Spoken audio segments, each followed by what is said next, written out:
Hello students, स्वागत है आप सभी का हमारे यूट्यूब चैनल में। आज की इस वीडियो में हम क्लास 12 एचपीएससी अकाउंट सब्जेक्ट के 1 मार्क्स के रिपीटेड क्वेश्चंस को डिस्कस करने वाले हैं। रिपीटेड क्वेश्चंस में इंक्लूड हैं आपके fill in the blank, MCQ type questions, one word questions जो 2023, 2024, 2025 में रिपीट हुए हैं। सारे सेट्स के क्वेश्चन इस पीडीएफ में इंक्लूड किए गए हैं, तो आप इस वीडियो को एंड तक ज़रूर देखना। ये वीडियो आपके लिए बहुत ज़्यादा इंपॉर्टेंट होने वाली है। लास्ट में हम इम्पॉर्टेंट चैप्टर्स के बारे में भी डिस्कस करेंगे। तो चलिए स्टार्ट करते हैं। फर्स्ट क्वेश्चन है आपका, share holder get dash as their return from the company. तो इस क्वेश्चन का राइट आंसर है डिविडेंड। डिविडेंड क्या होता है? डिविडेंड वो अमाउंट होता है जो कंपनी अपने शेयर होल्डर्स को प्रॉफिट में से देती है। अब हम नेक्स्ट क्वेश्चन देखते हैं। नेक्स्ट क्वेश्चन है आपका, the dash ratio provide the information critical to the long run payment ability of the firm.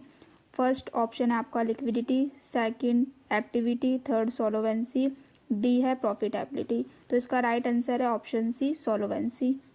Solvency ratio क्या होती है? सॉल्वेंसी रेशियो कंपनी की लॉन्ग टर्म लायबिलिटी पे करने की एबिलिटी को बताती है। इससे ये पता चलता है कि कंपनी अपने जो भी लोन्स है उसको पे कर पाएगी या नहीं। अब हम नेक्स्ट क्वेश्चन देखते हैं। Question number 3, what are the accumulated profit. Accumulated profit क्या होते हैं आपको इस क्वेश्चन में बताना है। Accumulated profit means profit earn in the past but not distributed. मतलब एक्यूमुलेटेड प्रॉफिट का मतलब वो प्रॉफिट होते हैं जो कंपनी या फर्म ने प्रीवियस ईयर में अर्न तो किया है परंतु अभी उसे क्या डिस्ट्रीब्यूट नहीं किया है, जैसे रिटेन्ड अर्निंग हो गई। अब हम क्वेश्चन नंबर 4 देखते हैं। क्वेश्चन नंबर 4 है आपका, what do you understand by the convertible debentures. Convertible debentures क्या होते हैं आपको इस क्वेश्चन में एक्सप्लेन करना है। Convertible debentures means debt debentures which can be converted into equity shares. Convertible debenture investor को ये ऑप्शन देते हैं कि वो अपने डिवेंचर्स को फ्यूचर में चाहे तो इक्विटी शेयर्स में कन्वर्ट कर सकते हैं। तो वो क्या कहलाते हैं? वो आपके कन्वर्टिबल डिवेंचर्स होते हैं। चलिए अब हम क्वेश्चन नंबर 5 डिस्कस करते हैं। क्वेश्चन नंबर 5 है आपका, if the new partner brings his share of goodwill in cash it will be share by old partner in option A ratio of sacrifice, option B old profit sharing ratio, option C new profit sharing ratio, option D capital ratio. तो इसका right answer है option A, ratio of sacrifice. अब हम question number 6 discuss करते हैं। Question number 6 है आपका, the debenture securities on which the rate of interest is not specified, instead the difference in sale price and purchase price work as interest, such securities are known as dash bonds। तो इसका right answer होगा zero coupon bonds. उन्हें क्या कहते हैं? Zero coupon bonds कहते हैं। Zero coupon bonds पर इंटरेस्ट नहीं मिलता है, ये डिस्काउंट्स पर इशू होते हैं और मैच्योरिटी पर वैल्यू पे की जाती है। डिफरेंस ही इन्वेस्टर का प्रॉफिट होता है इसमें। चलिए अब हम नेक्स्ट क्वेश्चन डिस्कस करते हैं। नेक्स्ट क्वेश्चन है आपका, reserve capital is option A subscribe capital, option B reserve capital, option C uncalled capital, option D part of uncalled capital with may be called only at the time of liquidation of the company. तो इसका option D आपका correct है। Option D है आपका part of uncalled capital with may be called only at the time of liquidation of the company. Reserve capital क्या होता है? Reserve capital वो कैपिटल होता है जो कंपनी सिर्फ लिक्विडेशन होने पर शेयर होल्डर से मांग सकती है, नॉर्मल सिचुएशन में नहीं। तो वो आपका क्या होता है? रिजर्व कैपिटल होता है। चलिए अब हम नेक्स्ट क्वेश्चन को डिस्कस करते हैं। Next question, question number 8, debenture are shown on dash side of the balance sheet. तो इसका राइट आंसर होगा liability. Debenture are shown on liability side of the balance sheet. अब हम क्वेश्चन नंबर 9 देखते हैं। क्वेश्चन नंबर 9 है आपका, what do you mean by qualitative information in accounting. इस क्वेश्चन में आपको एक्सप्लेन करना है कि क्वालिटेटिव इंफॉर्मेशन क्या होते हैं। क्वालिटेटिव इंफॉर्मेशन वो होते हैं जिसको हम मॉनेटरी टर्म में मेज़र नहीं कर सकते, जैसे मैनेजमेंट परफॉर्मेंस, प्रोडक्ट की quality, customer satisfaction, brand, goodwill etcetera. ये सब एग्जाम्पल हो गए इसके। चलिए अब हम क्वेश्चन नंबर 10 देखते हैं। क्वेश्चन नंबर 10 है आपका, balance sheet of a company is required to be prepare in the format given in option A schedule second part second, option B schedule third part 1, option C schedule third part third, option D table A. तो इसका right answer है option B schedule third part 1। Company act के according company को जो अपनी balance sheet है वो schedule 3 part 1 के फॉर्मेट में बनाना चाहिए। चलिए अब हम नेक्स्ट क्वेश्चन को डिस्कस करते हैं। नेक्स्ट क्वेश्चन है आपका question number 11 on the dissolution of a firm out of the proceeds received from the sale of assets will be paid first of all. Option A partners capital, option B partners loan to the firm, option C partners additional capital, option D outside creditor। इस question का answer option D correct है आपका, outside creditor. चलिए अब हम question number 12 देखते हैं। Question number 12 है आपका on the firm dissolution which one of the following account should be prepared at the last. Option A realisation account, option B partners capital account, option C cash account, option D partners loan account. इस question का right answer है option C, cash account को prepare किया जाता है last में। चलिए अब हम क्वेश्चन नंबर 13 देखते हैं। क्वेश्चन नंबर 13 है आपका on the retirement of a partner goodwill will be credited to the capital account of option A retiring partner, option B remaining partner, option C all partner, option D none of the above। इस question का right answer है आपका option A retiring partner.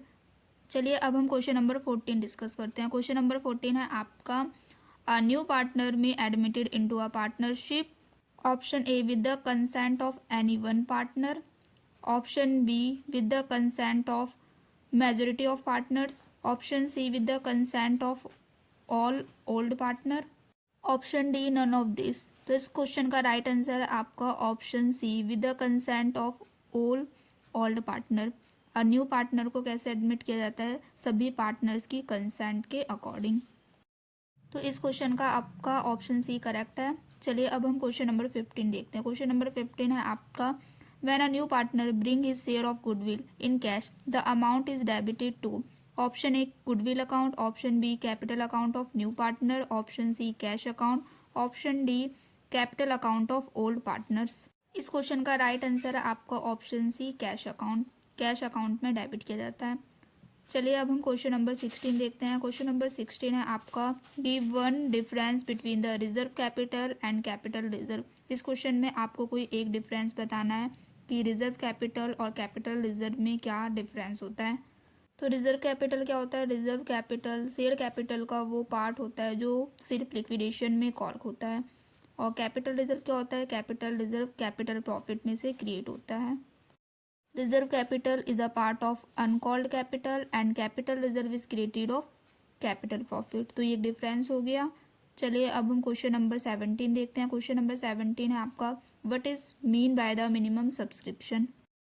Minimum subscription वो पैसा होता है जो company को पब्लिक को शेयर बेचकर जमा करना होता है। Without fulfilling this condition a company can not allot shares. इस कंडीशन को फुलफिल किए बिना कंपनी अपने शेयर्स को अलॉट नहीं कर सकती। चलिए अब हम क्वेश्चन नंबर 18 देखते हैं। क्वेश्चन नंबर 18 है आपका what is zero coupon bonds. Zero coupon bonds issued at discount without interest that is called zero coupon bond. चलिए अब हम क्वेश्चन नंबर 19 देखते हैं। क्वेश्चन नंबर 19 है name any two financial statement of the company. Company के दो financial statement का नाम बताना है आपको इस क्वेश्चन में। फर्स्ट हो गया आपका statement of profit and loss account, second balance sheet. चलिए अब हम क्वेश्चन नंबर 20 देखते हैं। क्वेश्चन नंबर 20 है आपका give two example of non current liability. Non current liability का कोई दो एग्जाम्पल देना है क्वेश्चन नंबर 20 में आपको। Long term loans debentures are the example of non current liabilities. चलिए अब हम क्वेश्चन नंबर 20 देखते हैं। क्वेश्चन नंबर 21 है आपका gaining ratio means. Option A old ratio minus new ratio, option B new ratio minus old ratio, option C old ratio minus sacrificing ratio, option D new ratio minus sacrificing ratio. इस question का option B आपका correct है, new ratio minus old ratio. Gaining ratio का formula क्या होता है, new ratio में से ओल्ड रेशियो को माइनस करके निकाला जाता है गेनिंग रेशियो। चलिए अब हम क्वेश्चन नंबर 22 देखते हैं। क्वेश्चन नंबर 22 है आपका on the dissolution when a partner takes over an asset dash is debited. Option A realisation account, option B partners capital account, option C cash account, option D asset account. इस question का right answer है आपका option B partners capital account. चलिए अब हम question number 23 देखते हैं। Question number 23 है आपका on the dissolution a partners loan is transferred to option A partners capital account, option B realisation account, option C revaluation account, option D partners loan account. इस question का right answer है option D partners loan account. चलिए अब हम question number 24 discuss करते हैं। Question number 24 है आपका if at the time of admission of new partner there is some unrecorded liability it will be option A debited to the revaluation account, option B credited to revaluation account, option C debited to goodwill account, option D credited to partners capital account. इस question का right answer है option A debited to the revaluation account.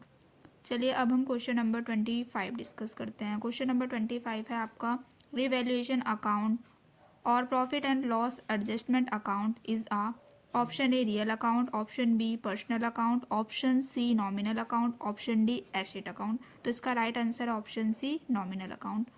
चलिए अब हम question number 26 देखते हैं।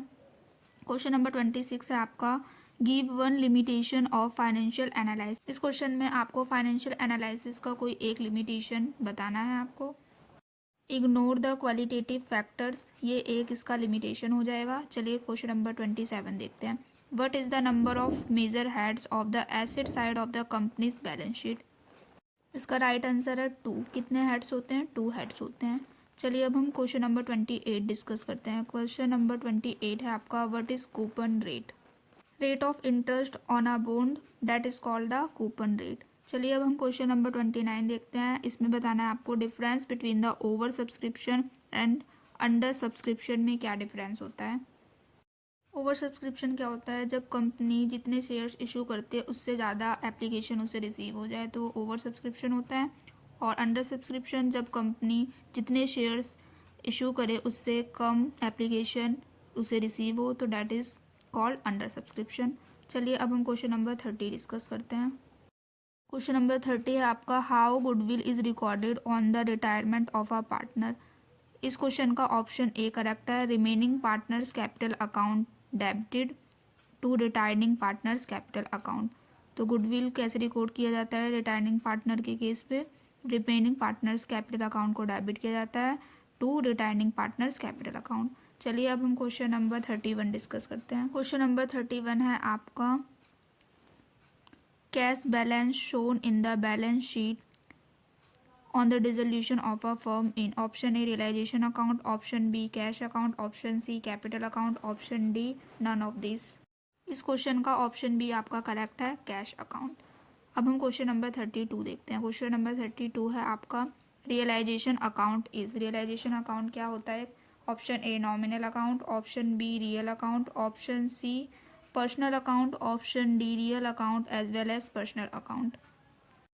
Realisation account एक nominal account होता है, इसलिए इस क्वेश्चन का ऑप्शन ए आपका करेक्ट है नॉमिनल अकाउंट। चलिए अब हम क्वेश्चन नंबर 33 डिस्कस करते हैं। क्वेश्चन नंबर 33 है आपका if new partner bring his share of goodwill in cash it will be shared by old partner in option A ratio of sacrifice, option B old profit sharing ratio, option C new profit sharing ratio, option D capital ratio. इस question का option A correct है आपका ratio of sacrifice. Sacrifice ratio में share किया जाता है। चलिए अब हम क्वेश्चन नंबर 34 देखते हैं। क्वेश्चन नंबर 34 है आपका on the admission of new partner. Option A old firm is dissolve, option B old partnership is dissolve, option C both old partnership and firm are dissolve, option D neither partnership nor firm is dissolve. इस question का option B आपका correct है all partnership is dissolve. अब question number 35 देखते हैं। What are the 2 types of share which a company can issue. तो 2 types के share कौन से हैं आपके? एक तो इक्विटी शेयर हो गया, second preference share. Question number 36 what are the entry में be passed when a debenture are issue as a collateral security. तो क्या एंट्री पास की जाती है? डिवेंचर सस्पेंस अकाउंट को डेबिट किया जाता है टू डिवेंचर अकाउंट से। क्वेश्चन नंबर 37 देखते हैं। Profit on redemptions of debenture is transfer to which account. इसका राइट आंसर है capital reserve account. Capital reserve account में ट्रांसफर किया जाता है। क्वेश्चन नंबर 38 देखते हैं। क्वेश्चन नंबर 38 है आपका, list any one objective of analysing the financial statement. First objective हो गया आपका to assess the financial performance. Second हो गया to assess the profit and loss of the business. तो ये दो ऑब्जेक्टिव्स थे फाइनेंशियल स्टेटमेंट को एनालाइज करने के। आप कोई एक ऑब्जेक्टिव लिख सकते हो इस क्वेश्चन में। अब क्वेश्चन नंबर 39 देखते हैं। What is the advantages of the comparative balance sheet. Comparative balance sheet से हम फाइनेंशियल पोजीशन को ईयर टू ईयर कंपेयर कर सकते हैं, तो ये एक एडवांटेजेस हो गया। क्वेश्चन नंबर 40 देखते हैं। Give one limitation of ratio analysis का। Ratio analysis depend on historical data. Question number 41 देखते हैं। Clarify current ratio with the example.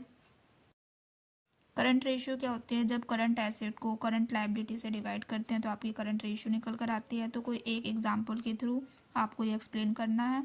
42 देखते हैं। Which of the following item is not recorded in the profit and loss appropriation account.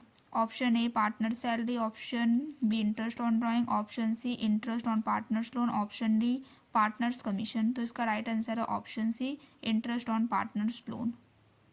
Question number 43। To which account is the amount of goodwill credited in the case of retirement of partner. Option B इसका correct है, in the capital account of retiring partner. Question number 44 देखते हैं। In case of dissolution of partnership firm which of the following account is credited at last. Option A realisation account, option B partners loan account, option C cash account, option D partners capital account. इस question का option C आपका correct है, cash account. Question number 45 देखते हैं। Capital reserve is created out of dash profit. तो capital reserve किससे create होता है? कैपिटल प्रॉफिट से। तो इसका आंसर आएगा कैपिटल प्रॉफिट। क्वेश्चन नंबर 46 देखते हैं। What do you understand by the over subscription of share. अभी मैंने आपको एक्सप्लेन किया था ओवर सब्सक्रिप्शन क्या होता है। इस क्वेश्चन में आपको ओवर सब्सक्रिप्शन की डेफिनेशन लिखनी है। चलिए अब हम क्वेश्चन नंबर 47 देखते हैं। क्वेश्चन नंबर 47 है आपका, at the time of dissolution of a firm if a partner takes an asset of a firm it will be recorded in the dash side of the realisation account. तो इस question का answer है credit side of the realisation account. अब हम question number 48 discuss करते हैं। To which account is the amount of goodwill credited in case of the retirement of a partner. Option A in the capital account of all the partner, option B in the capital account of the retiring partner, option C in the capital account of remaining partner, option D in the account of the government. तो इस question का option B correct है आपका, इन the capital account of the retiring partner. Question number 49 देखते हैं। In case of dissolution of partnership firm, which of the following account is created at last? Option A realization account, option B partners loan account, option C cash account, option D partners capital account. इस question का right answer है option C cash account. Question number 50 देखते हैं आप। Which of the following item is not recorded in the profit and loss appropriation account? Option A partner salary, option B interest on drawing, option C interest on partners loan, option D partners commission. Option C correct है इस question का। Question number 51 देखते हैं। Question number 51 है, right to objectives of preparing the financial statement. अभी मैंने आपको explain किया था फाइनेंशियल स्टेटमेंट के क्या ऑब्जेक्टिव्स हैं, तो वही आपको इस क्वेश्चन में भी एक्सप्लेन करना है। क्वेश्चन नंबर 52 देखते हैं। 52 है, which of the following item does not appear under the head current liabilities while making a company's balance sheet. Option A trade payable, B current liabilities, C deferred tax liabilities और D option short term provision. इस question का right answer option C deferred tax liabilities. 53 the formula to calculate the net profit ratio. Net profit ratio का formula आपको इस question में लिखना है। Question number 54 है, which of the following should be added to the net profit while calculating the cash from the operating activities. तो option C इसका correct है, loss on sale of furniture. तो इस वीडियो में हमने 2023, 2024, 2025 में जितने भी वन वर्ड क्वेश्चंस पूछे गए थे वो सारे कवर किए हैं। अगर आपको ये वीडियो हेल्पफुल लगी हो तो चैनल को लाइक, शेयर और सब्सक्राइब ज़रूर करें। मिलते हैं नेक्स्ट वीडियो में। Thanks for watching. अगर आपको इसकी PDF चाहिए तो आप टेलीग्राम लिंक को ज्वाइन कर सकते हैं। Link is given in description box.